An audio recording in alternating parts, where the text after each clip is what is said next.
Welcome back. It's the Old Gits and Hits Unplanned, or the Old Gits Unplanned. David Southwaite, Chris Wood, and Chris Criddle, and John Ford with you for the next foreseeable anyway.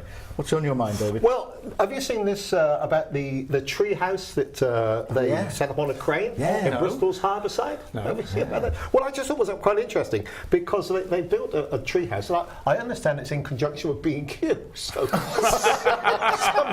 going to happen there, I assume. But you can only stay there, and it's open from now until September. Right. But you can only stay there by entering a ballot. Oh, okay. So you think, well, that's not too bad, but it's going to cost you £185 a night to stay there. Yeah. Right? So it's up on one of the tower cranes along the harbour. And I thought, well, that's a great idea. But then you start thinking about the logistics. Because you imagine saying to your wife, well, forget you've got nobody to say it to anyway, you two, well, we can say to the wife, I'm taking you away for a nice romantic couple of days away, and then you get to the crane and you say, we've got to climb up the ladder. I was thinking, what do they do? Do they lower this thing down on the quayside and then you get in and then they hire you back up? Don't know. Or do you have to walk up a ladder? Because if you're going to walk up a ladder, you imagine telling your dear good lady that I've booked us onto this. You go first. Oh, by the way, don't come out. Wear your skirt while you're doing it. Don't wear trousers. Off to you. I can still see the lady. It was just a thought, what are you going to do? And then I think you climb up the ladder to the crane, don't you? Well, you can go up the. That's what I'm couple saying. of them. But you wouldn't want to climb up the ladder, would you? Have you not been up one? Not up to the top of the ladder. No, I've been up the crane. It's fascinating. Yeah, you should go up there. They have all these old boys with their, steam enthusiasts. And I've been in the one at the bottom where they're stoking up the corn in the bottom. You've got top. I haven't been onto the top, but it was just this vision of going up there, and I'm assuming it's got all the conveniences, toilet and all that stuff. No. You just hand over. You open up the door. You got a river down there. See, there's a lot of questions. Rather you than me. They had the restaurant in the sky, didn't they, last year? That's right. Which was effectively a container which they hoisted up, had windows in it, and you ate, basically being suspended on a crane in a container, looking out over the harbour side. I mean, what is it? Can I have some more bread, please? I mean, what do they do? A bucket? Well, not only that, you can imagine if you order a takeout, someone coming round from a delivery company with a thing on their back, on their bicycle, on their bike, pulling up outside and thinking, how am I going to get out there? Well, I thought the hardest job was cycling there, but they got still get up 300 feet or something. Well, just reading it here, it says that it's crane 29. I don't know where that is. It's outside the M-ship. Yeah. So it accommodates up to 2 guests and mixes natural and industrial materials, including taps made from copper piping, polished concrete fittings. Yeah. Hey? How do you polish concrete? I don't understand that. And mats weaved from natural vegetable fibres. Have you seen the photographs inside? It looks very nice. Okay. Oh, it's salubrious. Yeah, it's Well, should we, I'd love to stay there. Yeah.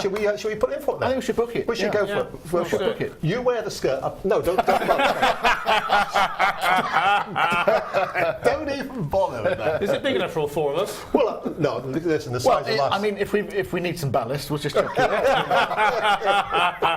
it. Talking of houses, I saw an article the other day about 8 places you can live, which is cheaper than a house. Which obviously this is number 9, I would guess. But any ideas what the other places you can live? Cheaper than a house. Right. Flat. They didn't actually have that. Research is flawed. It's a flawed research. That's number 10 then. Although you say that, the most expensive flat in the land is in Bristol, isn't it? Is it? Yes. Right. Yeah, it's all 10 million quid or something like that. Anyway. No, one of them is a canal boat. You can live on a canal boat, of course, so that's good. How about a tent? Tents in there. Tents in there as well. Yeah, Caravan. Also, shipping containers as well. Oh, they're big now, aren't they? Yeah, Well, also, not big size. Also, someone's apparently knocked 2 together to make a really big dwelling and lives in a shipping container. Well, of course, there's a pub, isn't there, in Portishead, which is made out of shipping containers. I did not know that. Yeah, it's made out of shipping. And you go outside of it, it looks good. And the other thing is the new Bristol hotel at Bristol Airport is made out of shipping containers. The Hampton Hotel is made out of shipping containers. That's cool. It doesn't look like it now when you see it. It just looks like a hotel. But they shipped it all in from China, ready constructed. You can buy them on the market. I mean, I'm involved in another organisation. We bought a 20-foot shipping container. Right. Yeah, they're £800. It's not a lot, is it? It's not a lot of money. If you've got the land, you can put it in to put it on somewhere and then cut it up and make it into a garden. Where would you live, Chris, if you couldn't live in your house? What would you live in? I wouldn't mind a shipping container. I think that'd be cracking. Make sure we had a hole for a window or something. I don't want to live in complete darkness. Yeah, you might get a bed one night and wake up halfway across the Pacific. We can only hope. That'll be called a cruise. Yeah. It's one way of getting a free holiday, isn't I've it? already thought of that one. Oh, that didn't work. Well, you must be fed up with cruising. You're always doing it. I think canal boat will be mine because I've done a couple of canal holidays and they're really great. They're good. Yeah. Never done one. No, they're really cool. Would you recommend it? Yeah. Well, he looks a bit like Rosie and Captain Birdseye, doesn't he? Really? The captain's hat. But no, they're nice and relaxing because you just poodle along at 3 miles an hour. No, they're not. Yes, they are. No, I've been on a canal boat. Yes. I got fed up with it within half a day. You speedster, you. Well, I did. I just put the foot down and went, You create all the wash and that upsets people. I did, a few fishermen were upset as well, but I couldn't get on with it. No, it's too slow. No, it's lovely. That's the idea. You can't do that. You'll have Timothy West and Prunella Scales after you. They'll be stuck in a lock somewhere. They live in Bath, don't they? And they've got their own canal boat. Oh, doing the locks is great. That's part of the fun, doing all the locks and all the great big lock climbs. And there's always a pub at the end of the locks, so that's always good. My daughter had the task of getting us through the locks, and at one stage we weren't quite lined up, so she had to get out and get with the long pole that goes in, so you can manoeuvre yourself. So she shoved the pole right in the bottom of the canal to then push the boat over to line us up with it. Forgot to let go. The pole got stuck in the canal. She ended up, as the boat moved away, her legs, she sort of spread eagle and then ended up flat face first in the canal. Oh no! Any pictures? Unfortunately, no. Was this before the days of social media? Yeah, it was before the. Do you know, I read a fascinating story the other day. In fact, it was so fascinating I had to write it down. It's this report. In fact, it was yesterday. It says now that you can fly from any airport, you can go and eat in any restaurant, and you can go to any theatre without having to put it on Facebook or Twitter. No. Really? No. What about your own cooking? That's not going to happen. Yeah. No. How about your own cooking? You can't cook your own food without that going on Facebook, can you? That really winds me up. Why do people do that? What is the point in Can I doing just say, one person amongst us is fall foul of that? Yeah, well, I do. I do it just to annoy you guys, to be honest. Well, it works. Yeah. You know, on a Friday night at 7 o'clock, I've got a good friend of mine who will post a picture of a pint of beer down at the paintworks, and he'll just put weekend.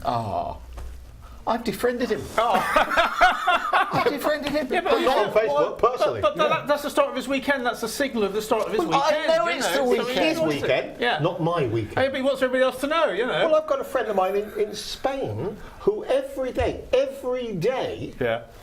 Facebooks what they're cooking tonight. Oh, I don't do it every day. He does it but he'll also Facebook because he cooks on the barbecue. Right. So he'll photograph stuff that he's got cooking on the barbecue.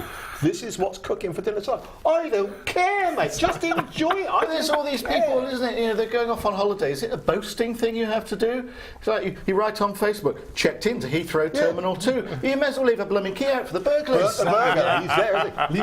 Leave a note on your gates. Leave a note on your gates saying, gone away for 2 weeks, help yourself. I don't use Facebook, so just do it this way. And 20 years ago when you went on holiday, you didn't go around and knock on everybody's door and all your mates and phone them all up. No, going on holiday. Or you queue up at the phone box at Terminal 2 Heathrow and phone everybody and go, I'm at the terminal. Can you imagine actually going round, knocking on everyone's door and just called to say, I'm off on holiday. That's fine. And then going around, 250 people or something like that and telling them all you're going on holiday. Well, I think the other people, I think you're right. It is this one-upmanship. Yeah. Because there's some people, when they go to theatre, they have to put on, I'm watching this show. Sorry, I didn't mean to point to you. Okay. Every time, isn't it? Well, that's because it's a freebie. It's a freebie. It's a freebie. It's always a freebie. So I think he does that. You do the food to wind us up. Yeah. He does the freebie on the entertainment, and I think, leave it out. Not interested. The only reason I went on social media in the first place was to find out what my kids were doing. Oh. Because, you know, they're That's all there. sleeping. So by the time I got used to Facebook and Twitter and everything, they're not bothering with that anymore. They've gone off to Instagram and Snapchat and all they this probably stuff. are. They've just defriended you. Oh, he's out of it. That's one thing I would not do as well on Facebook or Twitter is have my ex-wife or kids or anything like that. I wouldn't be friends with them at all. No. In fact, it's only recently my son has spoken to you. And has spoken to me. I guess that's via Twitter. I'm getting there, Dad. No, I'm not quite ready for you yet. I'm friends with my brother in Canada, but that's because he's such a long way away. That's why we're friends with him and his son as well. But no, local family you see all the time anyway, don't you? Funny enough, I've got a brother who lives in Perth and also lives in Thailand. And only a matter of about a month ago, it came online that he was with his wife in Thailand. Nobody knew he was married. So that's an interesting. I said it to my sister. I think he's married. Yeah. In fact, we hate social media so much. You can interact with us on Facebook and Twitter if you like. At Old Gits and Hits on Twitter. And we will get back to you. Yeah, facebook.com, Old Gits and Hits. Or check out our website, oldgitsandhits.co.uk. Or you can email us at oldgitsandhits.co.uk at gmail.com. And we'll see you again.